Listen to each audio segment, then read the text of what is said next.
বলছি রে বাবা কয়দিন আর বাহাদুরি করবা? তোমার চোখের সামনে তাকায় দেখো না, গাড়ির চাকার তলে যুবকের লাশ, ঘুমের বিছানায় যুবকের লাশ, নদীর মধ্যে পানির ভেতরে যুবকের লাশ।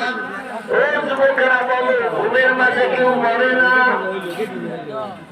তুমি যদি মরিয়া যাও কালকে তোমার লাশ কবরে একদিন হয়ে যাবে।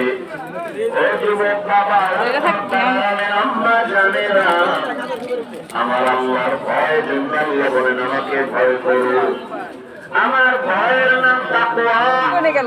ভয় করার মতো ভয় করো। মুসলমান না হইয়া কেউ কবরের দিকে রওনা দিও না। এজন্যই তো ওলামায়ে কেরাম বলেন বক্তা হইছি মাওলানা হইছি কিন্তু এখনো খাঁটি মুসলমান হতে পারি নাই।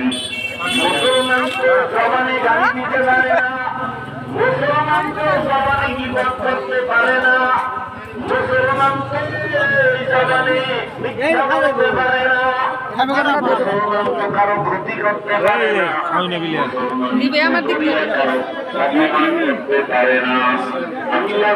ওই মুখ খুলি করি তোমার দোষ।